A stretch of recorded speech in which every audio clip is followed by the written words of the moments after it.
In this video I will show how to create a simple 2D snake using HTML, CSS and JavaScript.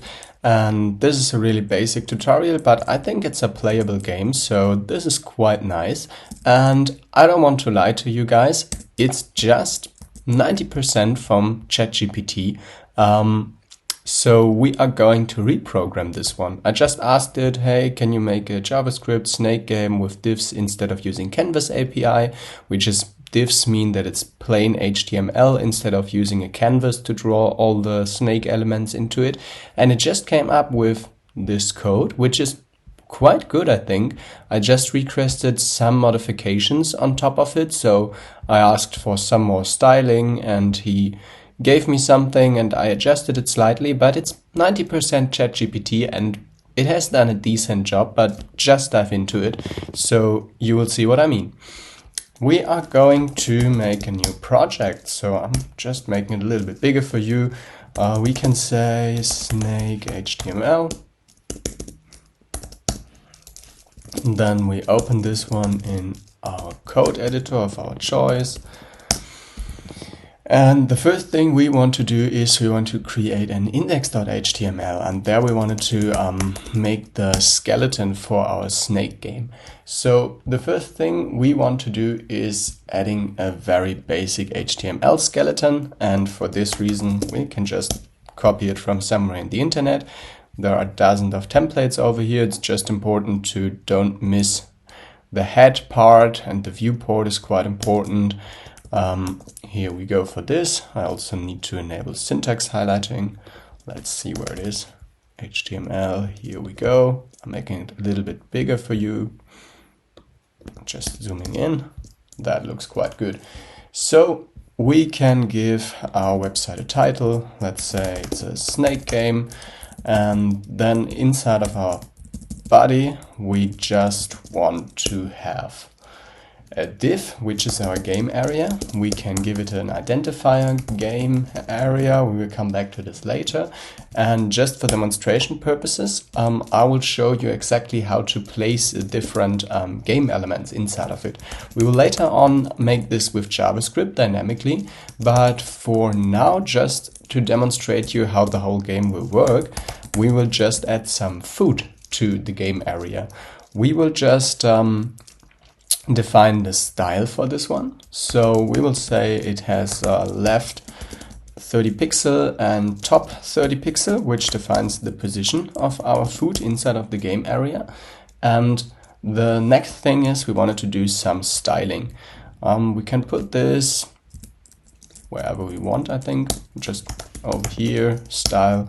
And for the body, we are going to have display flags, which is quite important. We wanted to have justified content in the center because we wanted to have our game area centered, align items center as well. Then we wanted to make it cover the whole viewport high, 100% of the viewport high, margin setting to 0. We wanted to also have background color, a little bit darker one. Let's say we wanted to go for, is there some gray? Dark gray. Do we have something like this? Anyways, we can just use dark blue. You can adjust this whatever you want as a color. The normal color will be white, and font family, oh, we don't need this one, so that should be fine for us.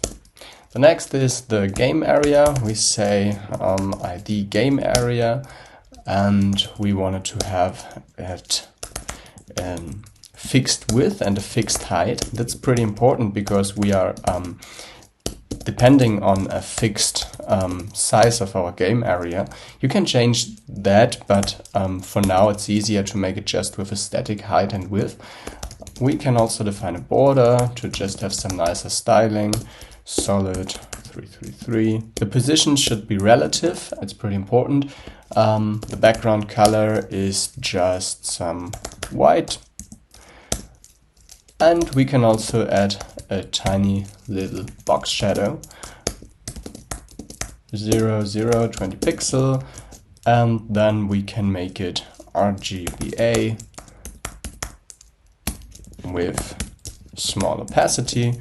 And now we are going to style the snake elements. We also need to have a fixed width and fixed height for that. This is pretty important to later on place our elements inside of the game area.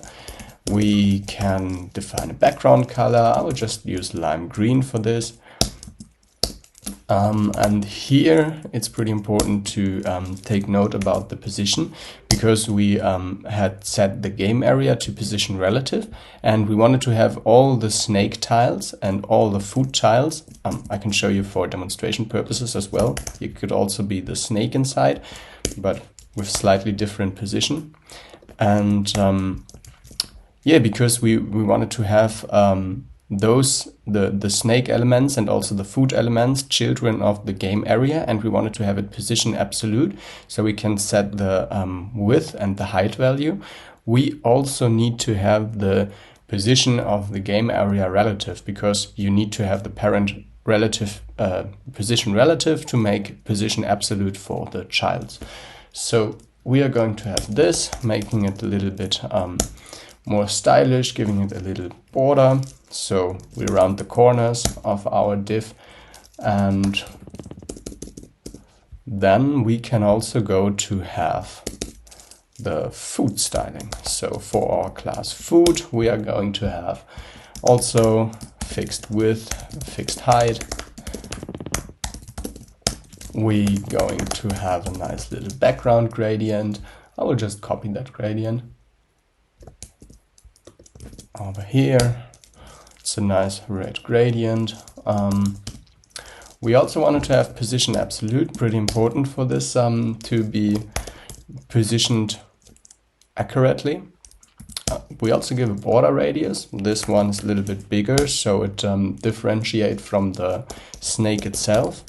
And we can also go for another box shadow. We can say 0, 0, 10 pixel, and then we go for a relatively light one, with a little bit of red, 0, 0, and we wanted to have the opacity at 0.5, so we have a nice little red box shadow. And now we just can see how it looks in our browser. Here we go, you see we have a nice little snake game, but in reality it doesn't do anything, because we doesn't have defined any behavior. So this is just the HTML and CSS skeleton for our game. And now in the next step, we are going to write a little bit of JavaScript code to add these elements dynamically and making a real game out of it. So for this reason, we are just going to introduce a new script tag where all our JavaScript logic belongs to. And at first we wanted to have some variables defined. We can make them constant because we don't want to change them during runtime.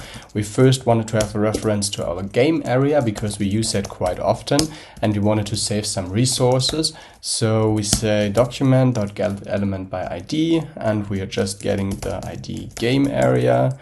Then we wanted to have the game size defined as well because we need it for computations. We just say width, that's just, the brackets are just object declaration in JavaScript. I really love that about JavaScript, that's awesome. So we're just going to define an object with width and height property, both 600 pixels, snake size is going to be 30.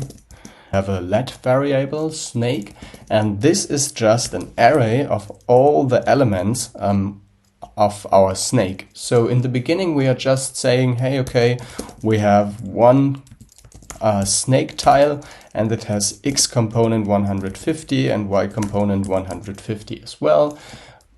And we also define where our first block of food is spawned into. So for the food, the same, we're just saying 60 for x and for y 60 as well. You can change that to whatever values you want. We also want to define a direction in which the snake is moving, and this one is just 0, 1 or -1. And we also need x component and we need y component equal to 0 as well. The snake shouldn't move in the beginning, but when we use the arrow keys, it should move, and we will implement this later on. We definitely wanted to have one helper function, which is pretty important for this project. We wanted to have a function which is creating a div for us and placing it inside of the game area. We can just pass a parameter type, so we can define if it's either food or a snake tile, which we wanted to create. And for this, we can just say let div document.createElement. Where is it? Here we go. We wanted to create a div. We wanted to assign the class name to our div. So the class name should be our type, either food or snake. And then we automatically applied proper styling and proper width and height to it. That's awesome. So we only wanted to pretty nice. We only want to add this to our game area, and then we are finished with that function. So we are going to say append child, and we just append our div, and then we can also return it. And this is our create div function, pretty important for the snake. We're also going to write a function called draw snake, and this one is where we reset our game area. It's basically inside our game loop and called every here and then. So in a certain frequency, whenever the snake updates, we just wanted to set the inner HTML of our game area to an empty one. So we wanted to empty out everything which we draw previously. And then we are going to iterate over our snake array. And we say for each segment of our snake, we are going to first create our snake part, which we can do with our pretty handy function create div. We wanted to create a snake div, and now we are going to set the position of this. This is pretty cool. We are going to say style.left is equal to the segment.x and pixel, because all of our snake elements are containing an x and a y component, and we are just going to use this x and y component right now. For the top, we are going to use the y component over here, and that's it for creating the snake. Pretty straightforward. And now in our rendering loop, in our draw snake function, we also wanted to have a food div. We wanted to create the food for the snake, otherwise the snake is hungry the whole time and we don't want to have that. So we're creating food, and we also just need to apply the position to the food. Pretty straightforward. We do it the same as for the snake parts. We are saying that we wanted to have food.y pixel, because we have defined the position of our food over here in the food variable, and we wanted to have food.y component for our top position property. Okay, that's it for this function. So we have a draw function to create our snake and to create our food, and now we wanted to have a function to probably move the snake. So to do this, we can just say that and this is a little bit tricky one, but first we just define the head. We say the new head of our snake is the x component is the first tile of our head, the first tile of our snake. We are going to just use the first element inside the array, and using the x component plus direction.x times snake size, because the direction is either 1, 0 or -1, and so we need to multiply it with the snake size. This is relatively straightforward. We are doing the same for the y component. We are taking the first element from our snake and adding the direction.y component times the snake size. So here we have the new head right now, and this one, the snake.unshift, is just an array operation, and it's just putting the head element as the first element of the array. So it's just putting it to the first index of the array. Now we are going to add some logic. We are checking for collision. So we're checking if head.x component is equal to food.x component, or and if the head.y component is equal to food.y. So if this is the case, sorry, we wanted to place some new food. Place food. We will write that function in a second. And if this is not the case, we just wanted to remove the last element from our snake. So this is where I mentioned previously that it's a little bit tricky to imagine, but basically all the things we need to move the snake are two things. We wanted to add a new head tile, and we wanted to remove the last tile from the tail. So that's all we need for the movement, removing one tile and putting one in the head position. That's it. So we have the movement for our snake. The last thing we wanted to do is we wanted to have some more collision detection. So we definitely wanted to see if the head.x is smaller than 0, which means a collision with a wall. We also wanted to check if head.x is equal to or larger than the game size dot width. That means the same. We just collided with a wall. Same goes for the y component, if it's smaller than 0, or if the head.y is larger or equal to the game size height, then we know it's game over. And we also wanted to check if one of the elements inside of our snake is colliding with itself, and there we came up with a pretty nice solution where we have sum. It says sum, a function that accepts up to 3 arguments. The sum method calls a predicate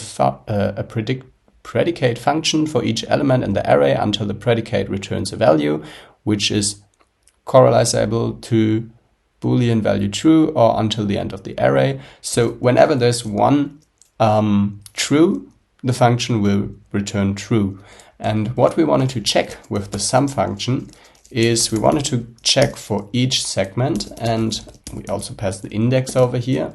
We wanted to check if the segment.x is equal to head.x and if segment.y is equal to head.y. So if we know that happened, then we know that we have a collision expecting one case.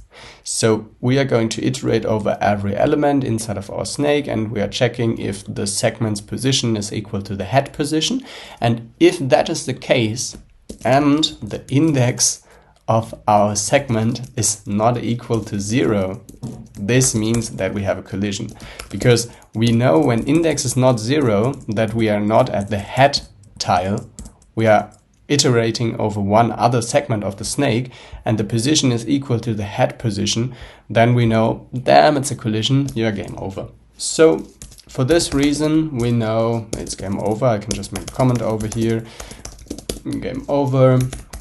We are going to redefine the snake as we have done it previously. We're just saying x component equal to 150. We are just resetting the snake. By the way, you can just go and add this with a random value, so the snake is spawning at a random point in the game area.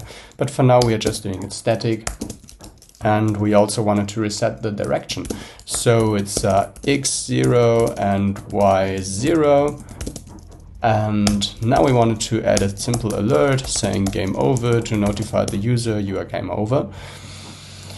And this is it for the function. So we have our move snake function, collision detection, game over logic, and now we wanted to add the function place food, which I called previously. We're going to say function place food. We say food is equal to x component. We're going to split this up a little bit. Basically, we are using the random function, the math.random function, and this is returning a value between 1 and 0, I think. No, 0 and 1, so something between. And to make it a proper range, we wanted to calculate game size dot width divided by the snake size, and then we want to have this. We wanted to have it rounded, so we are going to have this rounded, and then we just wanted to have it again multiplied by the snake size, so we have a proper value for the x component, and we also wanted to have it for the y component, but this time we are going for the height. And this is how we place some new food, so just generating it randomly inside of the game area. Finally, we just wanted to add some event listeners. This is where the funny part begins and the game comes to life. So we wanted to have key down events for sure, and whenever we have an event, we wanted to check which key down event it is. So we are using a switch statement here. We are checking for the key, and we are going to see if the case is arrow down. Basically, we're checking for all arrow keys, arrow down. If it's arrow down, then we wanted to say if direction dot y is equal to 0, the direction is x0 and y minus 1. And then we're going to break this, and we are adding this for all the other keys as well. So we have arrow down, we have arrow up for sure. We are just changing the y component, so it's going to be 1 instead of minus 1. We are going to have arrow right, and we are going to have arrow left. So for arrow right, we wanted to have x equal to 1. And y equal to 0, y equal to 0, x equal to minus 1. And then we also wanted to just check if the direction dot x is equal to 0. This just checks if we are already moving in the other direction. So just imagine that we are moving up and you are clicking the down arrow. So in this case, we don't want it to move the snake downwards because it would collide with the snake itself, and it's not an allowed movement. So we just wanted to make sure that when it's moving up, you only can move right and left. And when it's moving down, you can only move right and left. And when you move right, that you can't move left, but just up and down. So hope you got the point here. Anyways, we just defined all these listeners, and now we are going to introduce our game loop. We're doing that with set interval, and we say that we wanted to have a certain game loop, which basically contains moving our snake, and after moving it, we wanted to draw it. Straightforward. And here we introduce the frequency. So at the moment with the 200 milliseconds, and we just calculate this, 1000 is 1 second, 1000 milliseconds divided by 200. That means we are running at 5 frames per second. But for a snake game, it's totally okay. And you can adjust this value and go crazy. This is it. We have our game logic, but one thing is missing. When we start the game, we definitely want to have some food, otherwise the snake is looking pretty hungry. And finally, we wanted to draw the snake the first time. So this is it, and we are going to test if it's really working. Let's see. It's spawning randomly, and whenever I click, it's looking quite good, expecting for one thing. The movement is inverted, so probably I just make a mistake here. Let's see when we change all these values here.